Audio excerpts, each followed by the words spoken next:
कपड़े धोने वाली बहू। शादी के पहले से ही विभा को कपड़े धोने का बड़ा शौक था। कभी नल के नीचे तो कभी तालाब के पास। अरे मेरी नीली वाली लुंगी नहीं दिख रही है। विभा की अम्मा, कहाँ रखी है लुंगी? अरे वो तो विभा ने परसों ही धोकर रखी थी आपकी अलमारी में, देखो वहीं होगी। वो ना मैंने आज धो दी, मुझे लगा कि गंदी हो गई होगी। अरे कैसे गंदी हो गई थी? उसे तो मैंने पहना भी नहीं। हे भगवान, इस लड़की के कपड़े धोने की आदत से परेशान हो गया हूँ मैं। जितना तो घर में राशन नहीं आता, उससे कहीं ज्यादा डिटर्जेंट पाउडर का खर्चा है। इसकी शादी करवा दो, शादी जाए अपने घर में ही करे काम, फिर चाहे घर के कपड़े धोने हो या पूरे गांव के। हाँ ठीक बोल रही हो, देखता हूँ मैं कोई लड़का। वो दिन भी आ जाता है जब विभा को देखने लड़के वाले आ जाते हैं। लड़की मुझे अच्छी लगी। होने वाली सास कहती है, बेटी अगर कुछ पूछना है तो पूछ लो। वैसे तो हमारी लड़की बहुत ही शर्मीली है, जो बोल दो वो मान लेती है, इसे क्या पूछना होगा। अरे कैसी बात कर रही हो माँ, मुझे इन लोगों के घर रहना है, सवाल तो कई है। हाँ हाँ बेटा, पूछ लो ना, क्या पूछना है। आप लोगों के घर कपड़े कौन धोता है? सास का मुंह बन जाता है। देखो, अगर तुम ये कहना चाहती हो कि तुम्हें कपड़े धोने नहीं आते तो सुन लो, कपड़े मैं ही धोती हूँ, लेकिन तुम्हारे आ जाने के बाद मैं रुमाल तक नहीं धोऊंगी। अरे चुप रहना भाग्यवान, बहू बेचारी घर आई नहीं, उसे डराना शुरू कर दिया। वो क्या है ना बिटिया, अभी तक तो ये कल्लू की माँ ही धोती थी, लेकिन अब तुम्हारे पापा तो दहेज में वॉशिंग मशीन देंगे ही। तभी विभा की माँ बोल पड़ती है, सवाल भी पूछा तो क्या। वैसे भाई साहब, मशीन की तो फिर भी कपड़े धोने की कैपेसिटी होती है। मतलब जो बिटिया दे रहे हैं ना विभा, इसे कपड़े धोने का बहुत शौक है। ये आप लोगों के क्या, आस पड़ोस गांव मोहल्ले सबके कपड़े धो दे और उफ तक ना करे। बाहर देखा नहीं आपने कितने कपड़े सूख रहे हैं? सब हमारी बिटिया ने ही तो धोए हैं। बस भी करो ना माँ, शर्म आ रही इतनी तारीफ सुनकर। और तो और एक दाग निकाल कर दिखाओ तो मान जाओ। हाँ अच्छा अच्छा, माफ करना बेटा, मैंने गलत समझा। हमें तो रिश्ता बहुत पसंद है। और ऐसे जुड़ जाता है रिश्ता कपड़े धोने का शौक रखने वाली विभा का। उसकी शादी हो जाती है कोयला फैक्ट्री में काम करने वाले कल्लू के साथ। शादी के बाद अचानक विभा चिल्लाती हुई सास के पास आती है। सासू माँ, अरे सासू माँ कहाँ है आप? ये तो धोखा है, धोखा दिया आप लोगों ने मुझे। इसे ससुर के चक्कर के बारे में पता चल गया। अरे तो उसमें तुझे क्यों धोखा मिला है? अरे नल में पानी नहीं आता, कपड़े कैसे कब धुलेंगे? अच्छा अच्छा, तू पानी नहीं आ रहा उसकी बात कर रही है। तो आपने क्या सोचा? कुछ नहीं। अच्छा, तेरी माँ ने कहा था कि कपड़े धोने का शौक है तुझे, याद आया मुझे। शौक शौक बोलकर कपड़े धोने वाले मेरे जुनून को कम ना आके सासू माँ, कपड़ा धोना मेरा गुरूर है।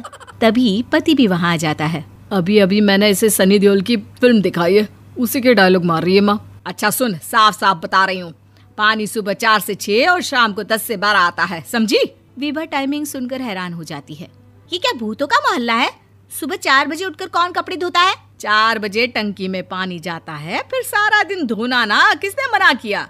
अरे कैसी बात कर रही हैं? 200 लीटर की टंकी में कितने कपड़े धो लूंगी मैं? सुबह ही उठ जाऊंगी मैं। अब क्या था, विभा सुबह 4 से लेकर रात के 12 बजे तक कपड़े ही धोती रहती। एक रोज सास पड़ोस से निकलकर कहीं जा रही होती है कि साथ वाली कहती है, हाँ कल्लू की माँ, जरा ये बताओ कि 2 साड़ी है, 2 ब्लाउज और एक पेटीकोट और एक नाड़े वाला लंबा कच्छा। हाँ तो? अरे तो क्या, कितना लोगी धुलाई ये बताओ। धोबन दिख रहे हैं हम क्या? हमारे पति सरकारी नौकरी से अभी अभी रिटायर हुए हैं और बेटा सुपरवाइजर है कोयला फैक्ट्री में। धोबन समझ रखा है हमें।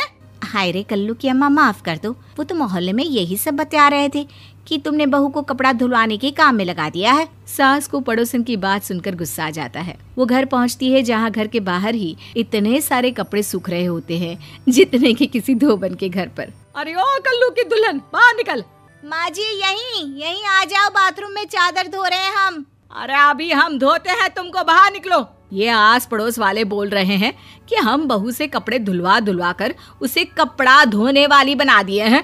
अरे छोड़ो ना माँ जी, किन लोगों की बातों में आती हो? आस पास के लोगों का तो काम ही होता है कि वो किसी तरह सास बहू को लड़ा दे। बहू सारे घर के कपड़े धोती है, ये क्या कम है? बोलिए।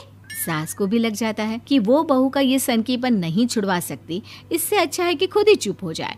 एक रोज सास और बहू मंदिर जाते हैं, जहाँ सास की साड़ी वहाँ खड़ी भीख मांगने वाली से मिलती है। माँ जी क्या बात है, आपकी साड़ी उस भिखारन से कितनी मिल रही है ना? हाँ हाँ देखो तो, दोनों की साड़ी मिल रही है। क्या बात है कल्लू की अम्मा, तुम खुद को तो अफसर की बीवी बताती हो और ऐसी सिंपल सी प्लेन साड़ी पहनकर घूमती हो। सिंपल और प्लेन नहीं है ये साड़ी। तो क्या सोने के धागे से फूल बने हैं?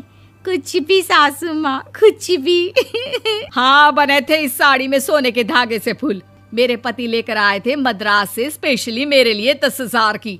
ताहे भाई साहब इस भिखारन के लिए भी सेम टू सेम साड़ी लेकर आए होंगे 10,000 की।